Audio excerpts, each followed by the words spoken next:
It's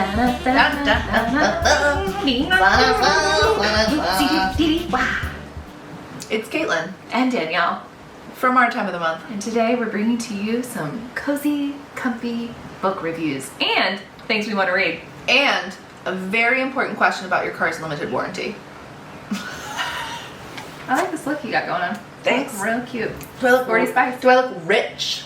You do. Thank you. The earrings, the jewel. Yeah, you do. Thank you. You do. It's from Sam's Club. If this is your first video, hi. Hi, welcome. Welcome. We're Our Time of the Month. We do a lot of sassy girl shit. We're at our Time of the Month retreat down in our Southern Maryland office. So that's our location change. We're having a comfy, cozy weekend, but we're also hitting the work hard. We're making a shitload of content. We are. So make sure to check back because we have a lot coming at you. From the top, comment, like, and subscribe if you want to go ahead and see all this hot content we're having. Yeah, we also have a podcast. Content. Hot Content. Go to our OnlyFans. We're almost middle-aged glance of an upper cleavage. Okay, beverages, beveraginos. We have a plethora, and I only want to tell you because they're all great. Mini sodies are my favorite. Baby sodies. So that's Bevron. Oh, Ooh, cheers. Coca-Cola. Cheers. We have not had a single drop of alcohol. We drank a whole bottle of champagne when we got here yesterday. No, I meant today. Oh. If we seem ridiculous, we have had less than 0.05% of alcohol. Yeah, seriously, we're just off the fucking rails. Yeah, because it's us and we just get to be in our element, which is fucking weird. All weekend. I think the later videos we're gonna be so fucking turned up because nobody's gonna hear. Crank the amp to 10. Nobody's gonna be here to tamp us down like when Mike comes in and we get embarrassed. Yeah, I know. And then lastly, I have a Noon, which is just a hydration tablet. I have poop water. We very much love this Airbnb. Other than the fact they have the most sulfuric water I think I've ever experienced. I would agree with that. I actually just went to wash my hands in the bathroom and for a hot second I forgot and I was washing them and I thought, oh, did Danielle just poop? And then I'm like, oh yes, the fucking faucet. You're washing your hands in what smells like sewage. Remember earlier when I said I have something that irrationally makes me frustrated, irritated? Okay. It's perfect for this video because it has to do with my Kindle. Curious. Well, what could it possibly be? I'm so glad you said that. Go ahead and start with what you have currently read. Okay, the first book was called The Singing Trees by Boo Walker. I had never heard of this author before. It was actually a free book on the Kindle Unlimited app, and I picked it solely for the cover. I'll insert a photo, but it's the cliffs and forest scene in a coastal Maine town. Kindle Unlimited does cost money in addition to your Amazon Prime subscription, but you can sign up for, I think, a 30-day free trial, and there are thousands of books on Kindle Unlimited. Some of them are even new releases. If you don't do Kindle Unlimited, Yeah. how do you? Is it just you pay per book? You could, or you could just rent it from the Libby app on the library. Oh, okay. This book was about a young Italian girl living in a Maine town. She meets a boy from a wealthier town over. I think it's set like right before the Vietnam War really kicks off, and they're coming of age, so they're 14, 15 years old. Yeah. He's extremely flirtatious with her. She's very resistant to his charm. Shocker. But, you know, a relationship does evolve, and he is then sent off to the war. It just follows their love story and how they really go through a lot of struggles and strife to fight for each other and overcome their familial differences, because she comes from an Italian background. He's wealthy, like Harvard-bred American, like old school money. So the book follows them from this early teen years to when they're both older, and you get to learn about what? They're massive. Those are one-biters, right? Yeah, well, that's a good crunch. Okay. Yeah, it follows their lives, and she is an artist, and she's trying to make it as an artist, and it's really interesting to see her career sort of take shape, because back then women weren't meant to do that kind of a job. Be outside the home. Pretty much, yeah. So it was beautiful. It was one of the most beautiful books I'd read in years. I gave it 5 stars. I really love it. I've been recommending it to a lot of people. I think you would love it.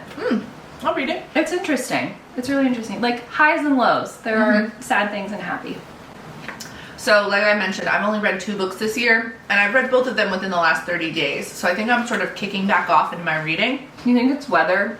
I Dependent? do, which is so funny because I feel like reading is such a perfect fall-winter activity, but I think I actually read more in the summer, and I think it's because I'm seeking out an activity to do outside that's not a chore. The first one that I read was The Wife Between Us by Greer Hendricks and Sarah Buchanan. I gave it a 4, although I think it was probably more like a high 3. A 3.75.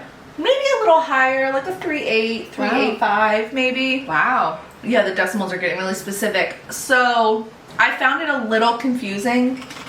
I liked the premise. I can't really talk about much of it because it's sort of a spoiler alert. It follows predominantly an ex-wife as she is recovering, going through a recent, isn't that recent? 3 years? Is it a couple years? It might even be less than that. Divorce. So she's gotten divorced from her husband and she's sort of going through that. I would say it's an unreliable narrator situation. Yeah. And so, but it was good. I mean, it definitely sort of pulled me through it. Yeah. I was definitely gonna finish it. I knew within a couple pages that it was interesting enough for me to keep going.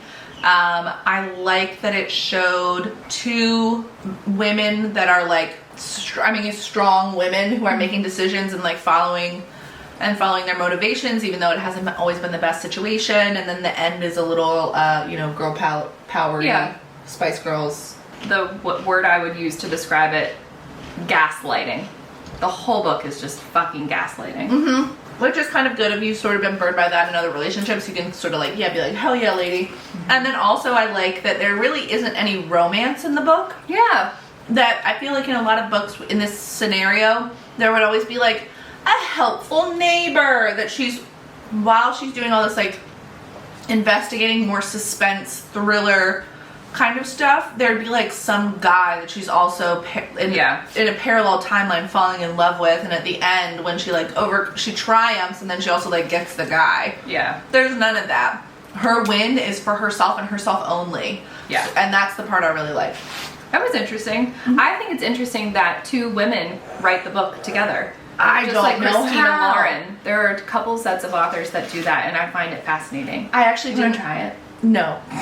I actually didn't realize that it was 2 authors until after I finished reading it. And I remember thinking like, how do you do that? Maybe you pick up where the last person left off and you gotta follow however you take that. Well, I know That would be Zoella had a writing partner and like they do it. And I think it was that they like they were assigned chapters and they had to write those. But so then are you like waiting on the other person to finish it? And what if they don't? Yeah, do you alternate like chapter 1, chapter 2, chapter 3, chapter 4? How do you keep a consistent writing style that's That's the question. that's authentic to the character? Hey, if you know any writer duos that you'd like to have on the Our Time of the Month podcast or YouTube channel, we'd love to interview and find out more about that process. Yes, 100%. I think it all the time. Actually, I think I feel like on a podcast would be better because that's where we always talk about having guests. Visually, it just has to be all us because we have to be the prettiest people in the room. And so no one else can be in it. I like the confidence. Well, that means because we're ugly. If no one else is in the room with the prettiest people in it. That's what I mean. Oh, yeah, wow. At first it sounded overly confident, It and did. then I managed to undercut us It was real hard. all the affect on the syllables. Something else I got from Kindle Unlimited, rated at 4 stars. It's called The Lobotomist's Wife. Oh! I think I told you that I was reading this and you would like it. I think I have it requested from the library. It's by Samantha Green Woodruff, again, another author I'd never heard of before. And this is another historical fiction piece. I really gravitate towards that. I rarely Style. hesitate towards historical. Really? It's like my favorite. World War II stuff is the like pinnacle for me. I actually avoid it usually. Wow. Like if I see Oh, it's very sad. a specific like military movement, I'm out. Would you be willing to read one? Mm-hmm. Okay. I know I'm willing to try anything. Because some of them are my favorite books of all time. Yeah. Okay, so this was set around the time of World War II when doctors were trying to understand mental health issues. There was a time when they were using a lot of electroshock therapy and less savory methods of treating and fixing a patient. This is when neurologists started getting involved in a more surgical way and decided that maybe the best way to cure someone's mental illness is by performing surgery on their brain. Oh, it's because we talked about lobotomies the other day. What the? No, they're gathering on that pier like you said they were. Oh yeah. Oh yeah, there's 3 of them on the end of that dock right Those now. are big ones. I wonder if they're like territorial right now, trying to fight over space. So this book follows a hospital administrator who's actually a woman. So again, another lady in charge, which is kind of interesting and not at all the norm for that time period. She actually hires a neurologist who she believes can help save some of her patients. She's a really big advocate for her patients. She has very close and personal relationships with them and really tries to figure out a way to heal them instead of just medicating. So she hires a neurologist who feels the same. Like, we're going to tackle this together. We're going to figure out a way to do it. And so they fall in love and they end up getting married. And he has furthered his research with a surgeon. And he is the doctor who started the ice pick lobotomy. Oh. And so you learn about how that came to be and how it started out as something so great, Well-intentioned. well-intentioned, and then quickly became very radical. And you learn about the statistics of how many people were worse off after having one. And they do talk about the Kennedy daughter in the book, which I thought was really interesting because Caitlin and I had a whole conversation about that. So you learn about that whole history and how the wife then learns that her beloved husband has just taken it way too far and she has to put him to a stop. Oh! She is his boss, she is his wife, and she has to go to the board and be like, Oh my gosh, okay, do an investigation onto my husband. Wow, wild Into my twist. husband. Okay. Yeah, it's really, really good. It's really good. Okay. And here's the other thing. I really like historical fiction with historical accuracy. Like, I like when I can tell that the author has put in some thought and done the research and probably consulted with neurologists and psychiatrists and stuff like that. I had an idea for us. Ooh. We should probably be writing these down. We practically are. What was the other thing that we had an idea for? I can tell you. So the other one that I finished just the other day Ooh. Yeah, I saw was this. Not a Happy Family by Sherry LaPena. Also, apologies if I pronounce anyone's name incorrectly. The plot of this is that it starts with the discovery of a murdered couple. So an older couple that's about in their 60s or 70s that has a family full of grown children and a sort of a lifelong nanny housekeeper.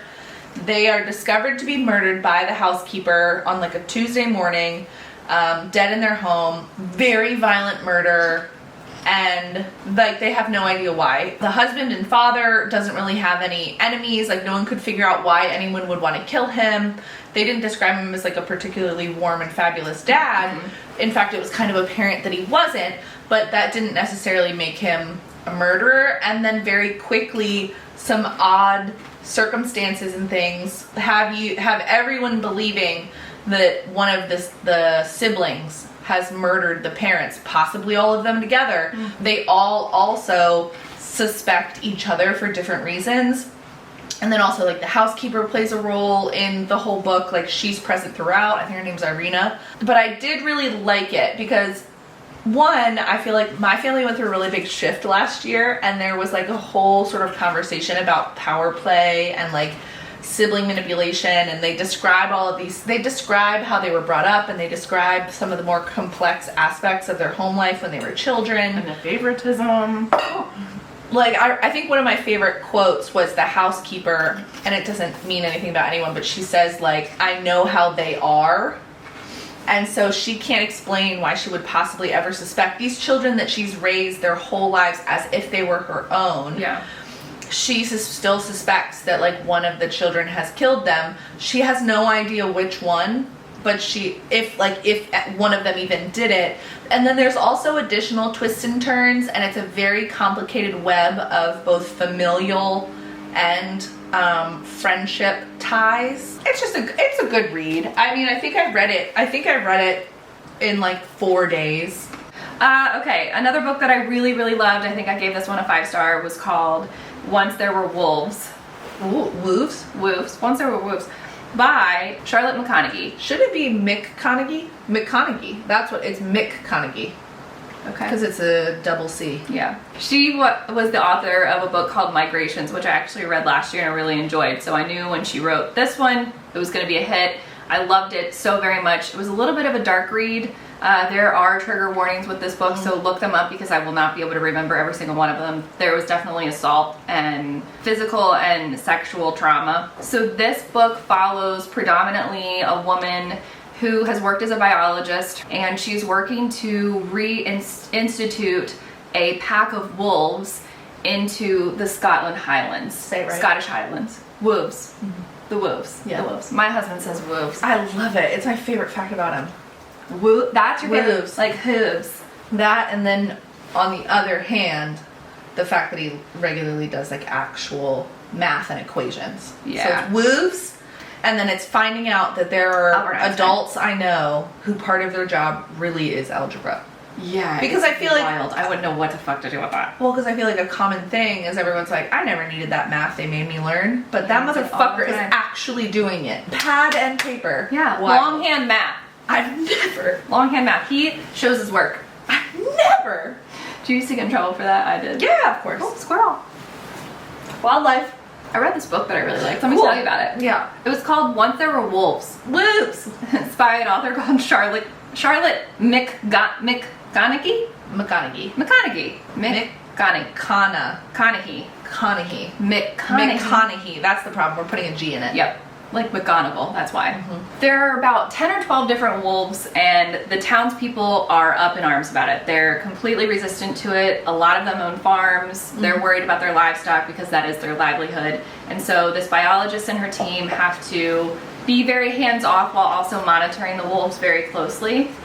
And someone ends up getting murdered. Oh. And the way that the body is found makes it look as if a wolf has attacked and killed this person. And so town halls are had, and this woman, the main protagonist, has to sort of prove that it was not in fact a wolf that took this person down. When you're reading it, are you doubtful of her ability to prove, like, do you think that it's possible Wolf actually did it, or do you know like she does? Like, are you in her brain, or are you like, You're in her brain. oh, okay. You're in her brain. She is like one of those people who's one with the animals kind of thing. Okay. Like, this is her passion, this is what she does. She's a Jane Goodall. She's a Jane Goodall for wolves. She has a little bit of love interest. It does flash back into time, and she has a twin sister that you learn lives with her and is not in a good place mentally. It just follows what it's like to live in a world that we currently live in, where you have a native animal that is no more. It's gone extinct.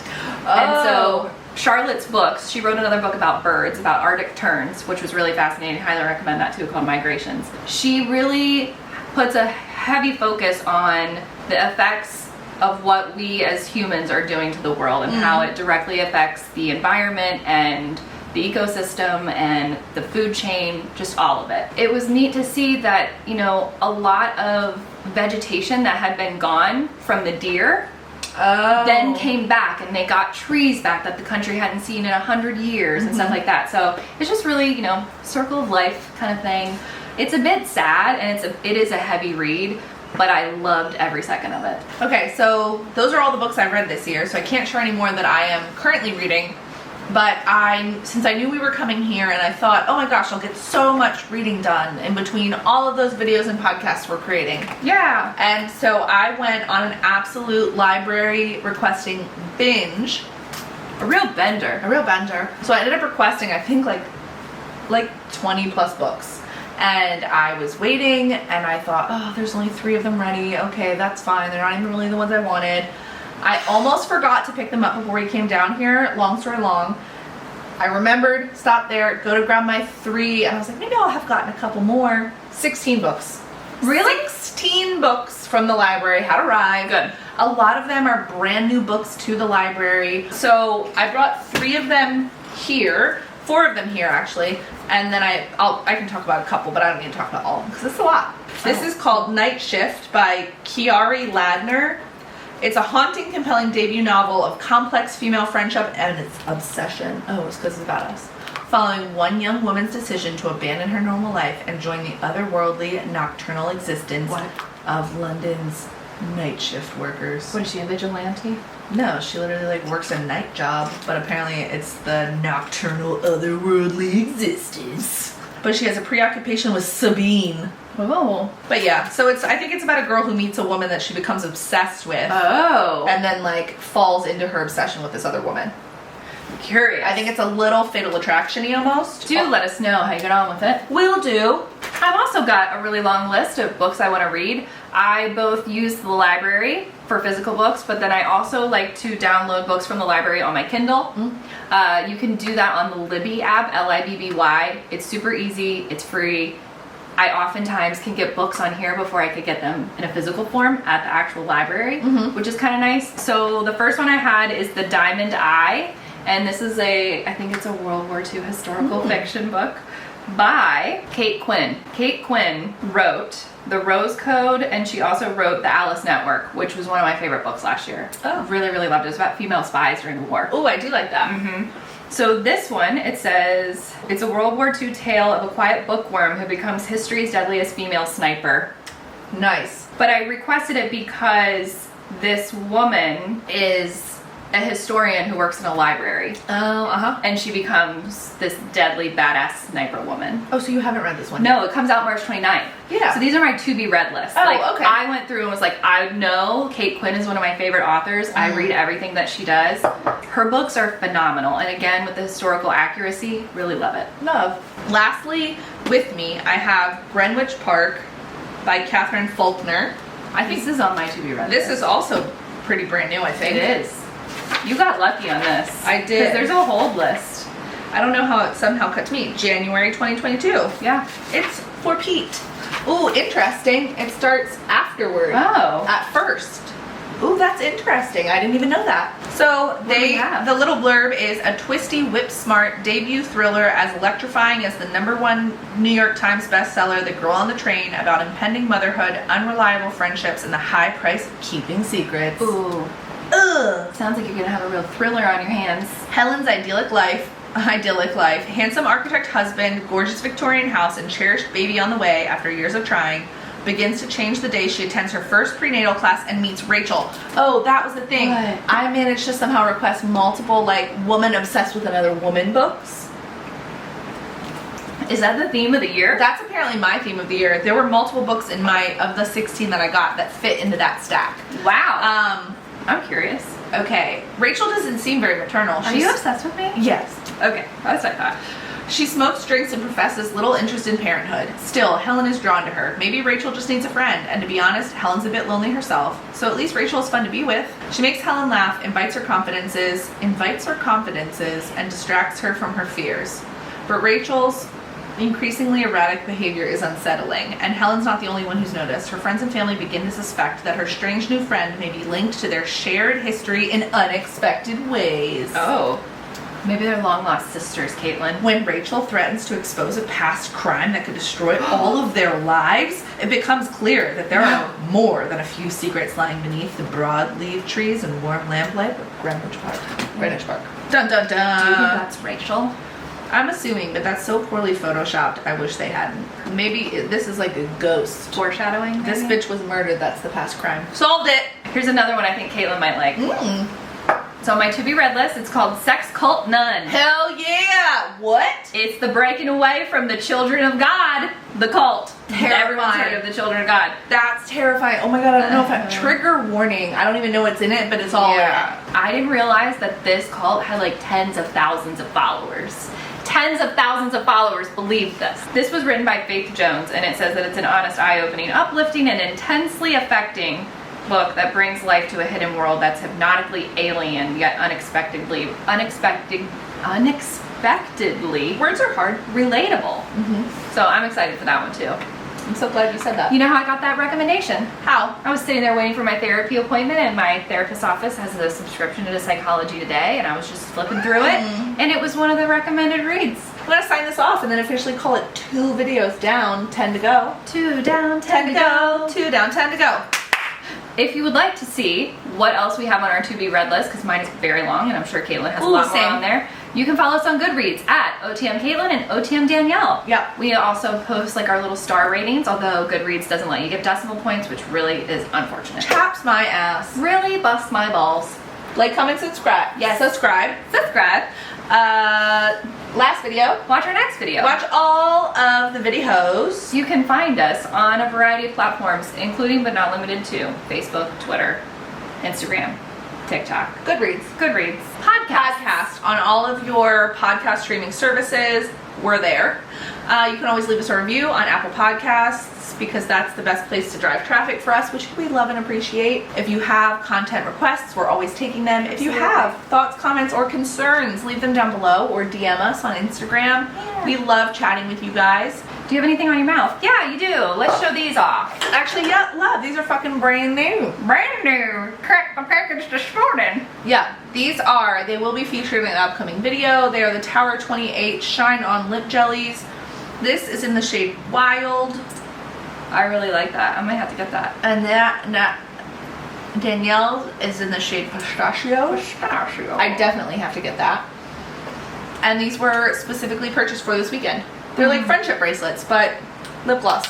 Wait, they're like our lightsabers, our powers combined. These are our lip gloss Patronuses.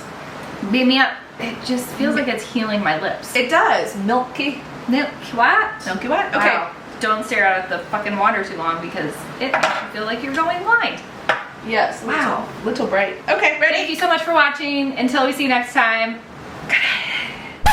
My farts are gonna be really potato chippy. Also, I bent over and the sun was so warm on my ass. Hey, do you want to do some asshole sun Yes. worship? What's that called? Not I think it is called like Worshiping? sunning.